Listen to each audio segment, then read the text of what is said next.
Film की शुरुआत में हम एक जंगल के बीच बने घर में दो बच्चों को गेम खेलते हुए देखते हैं, लेकिन उन्होंने खिड़की के बाहर से गुजरते कुछ अजीब सायों पर ध्यान नहीं दिया। यह ज़ॉम्बीज़ से भरी एक दुनिया थी जहां कयामत आए 6 साल हो चुके थे। ये भाई बहन शहर से दूर एक वीरान विला में अब तक जिंदा बचे हुए थे। यह कोई आसान काम नहीं था। उन्हें जितने खतरों का सामना करना पड़ता था वो कल्पना से भी कहीं ज्यादा थे। एक दिन एक कपल अपनी कार से विला के सामने आया। छोटा लड़का जिम एक खिलौना बंदूक लेकर बाहर निकला। आदमी ने पूछा, तुम्हारे माता पिता कहाँ हैं? जब जिम चुप रहा तो वह आदमी मुस्कुराया और कहा, चलो अगली बार मिलते हैं। उसी रात जिम अपनी बहन को लेकर सारे दरवाजे और खिड़कियां कसकर बंद कर लेता है। बाहर कुछ ज़ॉम्बीज़ खड़े थे, मानो वे किसी भी पल विला में घुसने के लिए तैयार हों। सुबह तक सब कुछ शांत रहा। जिम ने अपनी बंदूक की मैगजीन में गोलियां जांची, जिससे पता चला कि यह कोई मामूली खिलौना बंदूक नहीं थी। दूसरे दिन जब भाई बहन हमेशा की तरह बाहर खेल रहे थे तो वही पिकअप ट्रक फिर से आ गया। इस बार उस कपल का रवैया ज्यादा कठोर था। उन्होंने फिर पूछा, तुम्हारे माता पिता कहाँ हैं? जिम ने झूठ बोला कि वे सामान इकट्ठा करने के लिए शहर गए हैं, लेकिन ये छोटा सा झूठ उन दोनों को धोखा नहीं दे सका। महिला ने जानबूझकर एक प्यारी सी मुस्कान दी और कहा कि यहाँ से शहर कई घंटों की दूरी पर है और वे उनके माता पिता के लौटने तक भाई बहन की रक्षा कर सकते हैं। जब कपल ने घर के अंदर ढेर सारा सामान और यहाँ तक कि एक चलता हुआ फ्रिज देखा तो उन्होंने तुरंत वहीं रुकने का फैसला कर लिया। आदमी, जिसका नाम जैक था, उसने कहा कि वह अपनी कार को बाहर छिपाने जा रहा है। ऐसा लग रहा था कि वे दोनों किसी से बचकर भाग रहे हैं। देर रात को जिम ने कपल की बातें सुनी। ऐसा लग रहा था कि वे इस जगह से बहुत खुश थे। सुरक्षा के लिए जिम अपनी बहन को एक सेफ रूम में ले गया। यह उन गुप्त सुरक्षा तरीकों में से एक था जिसकी वजह से भाई बहन अब तक जिंदा थे। अगली सुबह जैक ने पहले ही नाश्ता बना लिया था, मानो यह उसी का घर हो। जिम बाहर से शांत रहा, लेकिन फिर उसने एक अजीब बात कही, इससे पहले कि तुम्हें पता चले सब कुछ खत्म हो जाएगा। जब रात हुई तो जिम ने अजीब तरह से पूछा, क्या समय हो गया है? उनके पालतू कुत्ते ने उसे सूंघा और फिर धीरे से सिर हिलाया। जिम तुरंत अपनी बहन को उठाकर सेफ रूम में बंद कर देता है। नीचे वह कपल अपनी ही दुनिया में मग्न था और उन्हें आने वाले खतरे का कोई अंदाजा नहीं था। लड़की ने बाथरूम जाने का बहाना बनाया और अचानक खिड़की के बाहर कुछ ज़ॉम्बीज़ को चिपके हुए देखा। उसने तुरंत लाइट बंद कर दी, ये सोचकर कि ज़ॉम्बीज़ उसे देख नहीं पाएंगे, लेकिन उसे नहीं पता था कि उसके पीछे का दरवाजा अचानक खुल गया। जैक को जल्द ही कुछ गड़बड़ महसूस हुई। उसने अपनी पिस्तौल निकाली और पास जाकर देखा तो उसकी गर्लफ्रेंड खून से लथपथ जमीन पर पड़ी थी। इसके बाद वह कपल फिर कभी नहीं दिखा और जिम और उसकी बहन ऐसे खेल रहे थे जैसे कुछ हुआ ही न हो। जाहिर है ये पहली बार नहीं था जब किसी बाहरी घुसपैठिए का उन्होंने सामना किया था। इसी बीच एक लंबे बालों वाला आदमी जंगल में घूम रहा था। उसने बर्फ पर कई जाल देखे और उनके निशानों का पीछा करते हुए जल्दी ही विला तक पहुंच गया। तभी अचानक वो छोटी लड़की उसके सामने आए। आदमी अभी हैरानी में ही था कि उसकी गर्दन में अचानक एक बेहोशी की सुई लग चुकी थी। दरअसल ये हमला करने वाला जिम ही था और यह भी उसके जिंदा रहने के तरीकों में से एक था। जब आदमी होश में आया तो जिम बंदूक लिए पहले से ही इंतजार कर रहा था। पूछताछ करने पर पता चला कि आदमी का नाम एडन है और वह एक स्पेशल फोर्स का सिपाही है जो बस यहाँ से गुजर रहा था। वह अपनी पत्नी को खोजने के लिए उत्तर की ओर जा रहा था। जिम थोड़ा हैरान हुआ। उसे लगा कि यह आदमी कुछ अलग है। वह न तो उनका खाना चाहता था और न ही दवाइयाँ, वह बस अपना हथियार वापस चाहता था। जिम ने मौका देखकर एक शर्त रखी, एडन को विला के लिए बिजली बनाने में मदद करनी होगी। एडन ने उत्सुकता से पूछा, तुम्हारे माता पिता कहाँ गए? इस बार जिम ने झूठ नहीं बोला। उसने बताया कि उसके पिता एक वैज्ञानिक थे जो बहुत पहले गायब हो गए थे और उसकी माँ एक सुरक्षा एजेंसी की एजेंट है जो कुछ दिन पहले एक मिशन पर गई थी और जल्द ही वापस आ जाएगी। एडन ने सामने रखी ट्रेडमिल को हैरानी से देखा। उसे यकीन नहीं हुआ कि यह विला दौड़ने से पैदा हुई बिजली पर चलता है। अचानक खिड़की के बाहर एक ज़ॉम्बी धीरे धीरे चलता हुआ आया। एडन ने बिना सोचे समझे एक लोहे की प्लेट उठाई और बाहर भागा। ज़ॉम्बी को मारने के बाद एडन खून से लथपथ वापस आया। जिम चिल्लाया, उसे क्यों मारा? ये सब स्पेशल बुलेट प्रूफ शीशे हैं, कितने भी ज़ॉम्बीज़ हो वो अंदर नहीं आ सकते। भले ही एडन को डांट पड़ी, लेकिन उसे इन भाई बहनों के लिए बहुत अफसोस हुआ। इसलिए वह खुद ट्रेडमिल पर चढ़ गया और घर के लिए बिजली बनाने लगा। एक रात बीत गई। एडन लगभग थककर चूर हो चुका था। जिम की बहन न जाने कब उसके पास आए, उसके चारों ओर घूमी, कितनी बदबू आ रही है कहकर भाग गई। एडन नहाने के लिए बाथरूम गया और बहन ने प्यार से उसे एक हेयर क्लिप भी दी। इस समय तक जिम विला से जा चुका था। वह हर सुबह आसपास के जालों की जांच करता था जो ज़ॉम्बीज़ के झुंड को पास आने से रोकते थे। तभी वहां जाल में एक जिंदा ज़ॉम्बी पकड़ा गया था। विला में एडन नाश्ता करने के बाद जिम की मां के काम करने की जगह पर गया। मेज पर तस्वीरों के अलावा एक कार की चाबी भी थी। एडन तुरंत गैराज में भागा, लेकिन कार खराब थी।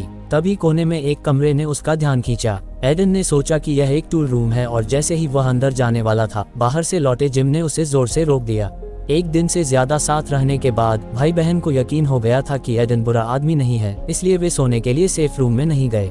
लेकिन न जाने क्यों जिम ने खुद को हथकड़ी से बांध लिया। सुबह होने से ठीक पहले एडन बाहर कदमों की आहट से जाग गया। ये जिम था जो फिर से जालों की जांच करने गया था। वह कल वाले जाल के पास पहुंचा जहां वह ज़ॉम्बी अभी भी फंसा हुआ था। जिम सोच रहा था कि इसका क्या किया जाए, तभी एडन अचानक वहां आ गया। उसे लगा कि वह ज़ॉम्बी जिम की मां है और वह उसे आज़ाद करने ही वाला था कि जिम ने फिर से उस पर बंदूक तान दी। एडन गुस्से में विला लौट आया और उस टूल रूम को खोला जिसमें कल उसे जाने से मना किया गया था। उसने देखा कि अंदर एक कंबल बिछा हुआ था और दीवारों पर खौफनाक खरोंचों के निशान थे। ऐसा लग रहा था कि यह जगह ज़ॉम्बी को कैद करने के लिए थी। इससे एडन का शक और भी गहरा हो गया। तभी बाहर से एक कार के इंजन की आवाज आई। कुछ और जिंदा लोग वहां आ गए थे। उनका इरादा नेक नहीं लग रहा था और वे बंदूक के लिए विला के चारों ओर घूम रहे थे।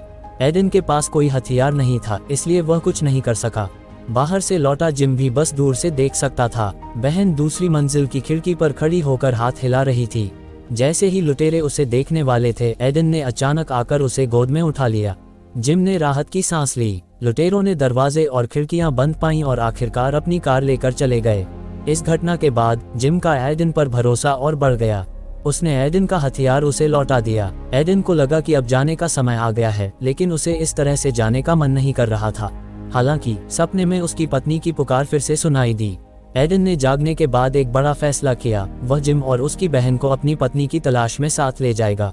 इस तरह वह अपना वादा भी पूरा कर पाएगा और इन भाई बहनों की देखभाल भी कर सकेगा। लेकिन जिम ने इस पर मना कर दिया। उसे अपनी मां के लौटने का इंतजार करना था। अचानक बाहर से शोरगुल की आवाज आई। कल वाले लुटेरे और ज्यादा मदद लेकर वापस आ गए थे और उन्होंने बाहर खेल रही बहन को भी पकड़ लिया था। जब दोनों पक्ष आमने सामने थे तो दूर से कुछ गोलियों की आवाज आई और दो लुटेरे वहीं ढेर हो गए। एडन तुरंत आगे बढ़ा और बहन को छुड़ा लिया। गोली चलाने वाली जिम की एजेंट मां थी, लेकिन एक लुटेरे ने एडन के सीने में गोली मार दी थी। वह जल्द ही बेजान होकर जमीन पर गिर गया। न जाने कितना समय बीता, फिर एडन की आंखें खुलीं। उसके सीने का घाव भर चुका था और उसके शरीर पर एक रस्सी बंधी थी। ऊपर जिम का परिवार हाथ हिला रहा था। एडन हैरानी से घर के अंदर गया, तब जाकर उसे उनकी मां लीना से सब कुछ पता चला। साधारण संक्रमित लोगों के दिमाग का फंक्शन खत्म हो जाता है, लेकिन कुछ विशेष संक्रमित भी होते हैं जिनमें ज़ॉम्बीज़ की शारीरिक क्षमता आ जाती है, जिससे वे किसी भी बीमारी और चोट को ठीक कर सकते हैं। एकमात्र कमी ये थी कि गंभीर चोट के बाद या कुछ समय बाद वे एक पागलपन की स्थिति में चले जाते हैं। तब उनमें और एक साधारण ज़ॉम्बी में कोई फर्क नहीं रहता।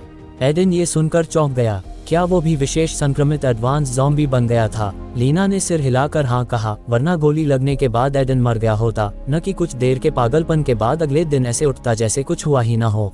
फिर एडन को लीना से एक और भी चौंकाने वाला सच पता चला। लड़का जिम भी उसी की तरह एक विशेष संक्रमित था।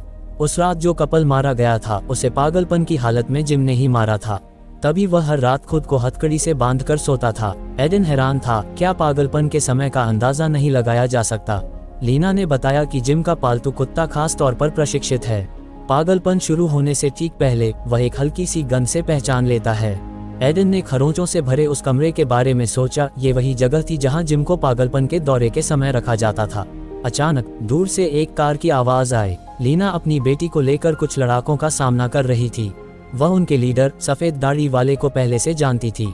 असल में उस लीडर की बेटी एक लड़के के साथ भाग गई थी और बूढ़ा बाप अपनी बेटी को ढूंढने के लिए अपने आदमियों के साथ जगह जगह घूम रहा था। लीना ने कहा कि अगर वह उन्हें देखेगी तो जरूर बताएगी। तब जाकर सफेद दाढ़ी वाला अनिच्छा से अपने लोगों को लेकर चला गया। उसी रात एडन ने बातों बातों में इस विला के बारे में पूछा। लीना ने बताया कि राष्ट्रीय सुरक्षा एजेंसी को पहले ही अंदाजा हो गया था कि ज़ॉम्बी वायरस फैलेगा, इसलिए उन्होंने दूर दराज की जगहों पर ऐसे हजारों सुरक्षित घर पहले ही बना दिए थे। सभी मटेरियल मजबूत थे और एनर्जी सप्लाई सिस्टम से लैस थे, जो पूरी तरह से आत्मनिर्भर थे। एडन ये सुनकर दुखी हो गया। उसे लगा कि लीना को दूसरों को पहले ही चेतावनी देनी चाहिए थी, शायद इससे और जानें बच सकती थीं। लेकिन लीना ने बेबसी से सिर हिलाया। असल में जिम और उसकी बहन को जन्म से ही दिल की बीमारी थी। जिम के पिता एक बायोलॉजिस्ट थे और ज़ॉम्बी वायरस की खोज करने वाले शुरुआती विद्वानों में से एक थे। जब उन्होंने देखा कि उनका बेटा 3 साल से ज्यादा नहीं जिएगा, तो उन्होंने जोखिम उठाकर ज़ॉम्बी वायरस को जिम के शरीर में डाल दिया, जिससे वह गलती से एक विशेष संक्रमित बन गया। दुर्भाग्य से जिम के पागलपन के दौरे के दौरान पिता को काट लिया गया। वह कोई चमत्कार नहीं कर पाए और एक साधारण ज़ॉम्बी बन गए, जिसे लीना को खुद मारना पड़ा। ये कहानी सुनकर एडन के दिल में इस माँ के लिए सम्मान और बढ़ गया। वह हमेशा इस छोटे से परिवार के लिए कुछ करना चाहता था और लीना का परिवार भी इस भरोसेमंद आदमी पर निर्भर होने लगा था। एक दिन कुत्ते ने बिना किसी वजह के 2 बार भौंका। जिम समझ गया कि वह पागल होने वाला है। दरवाजा बंद करने के बाद अंदर से दर्दनाक चीखें आने लगीं। लीना का दिल दर्द से फटा जा रहा था, लेकिन वह बस दरवाजे पर खड़े होकर समय बीतने का इंतजार कर सकती थी। एडन खुद आगे आया और उसकी जगह पहरा देने लगा। शायद यही घर में एक मर्द होने का फायदा था, लेकिन किसी ने नहीं सोचा था कि बाहर खेलते हुए बहन अचानक बेहोश होकर गिर जाएगी। लीना समझ गई कि उसे दिल का दौरा पड़ा है। इस समय की साधारण मेडिकल सुविधाओं से उसे बचाना नामुमकिन था। एडन ने उसे भी भाई की तरह ज़ॉम्बी वायरस से संक्रमित करने का सुझाव दिया, लेकिन लीना ने साफ मना कर दिया। जिम का मामला लाखों में एक था और उसने अब तक बहुत दर्द झेला था। आखिरकार दोनों ने फैसला किया कि वे बहन को शांति से जाने देंगे। पागलपन से बाहर आने के बाद जिम और पूरे परिवार ने बहन के साथ उसकी आखिरी यात्रा पूरी की। अब एडन के जाने का भी समय आ गया था। जिम और लीना के बहुत रोकने के बावजूद वह अपनी पत्नी को खोजने की यात्रा पर निकल पड़ा। घर में अचानक 2 लोगों के कम हो जाने से लीना और जिम को घर खाली खाली लगने लगा। उधर पास के जंगल में सफेद दाढ़ी वाले के आदमियों को जैक की छिपाई हुई कार मिल गई। यह एक अजीब इत्तेफाक था। वह कपल जिसने विला पर कब्जा करने की कोशिश की थी, वही लोग थे जिन्हें सफेद दाढ़ी वाला शिद्दत से ढूंढ रहा था। कार छिपाने की जगह के सबसे करीब सिर्फ लीना का विला था। सफेद दाढ़ी वाले ने वहां फिर से तलाशी लेने का फैसला किया। बर्फ में सो रहा एडन अचानक कदमों की आहट से जाग गया। जब आवाजें बंद हुई तो उसने बाहर आकर देखा। बर्फ पर बहुत सारे पैरों के निशान थे और गाड़ियों के जाने की दिशा लीना के विला की ओर थी। उसके दिल में एक अजीब सी बेचैनी उठी और वह तेजी से उसी रास्ते पर वापस भागा। उसने दूर से देखा कि विला पर बहुत सारे लड़ाकों ने कब्जा कर लिया है। इस समय सफेद दाढ़ी वाला लीना से उसकी बेटी के बारे में पूछ रहा था, क्योंकि उसके आदमियों को बेटी का एक छोटा सा सामान वहां गिरा मिला था।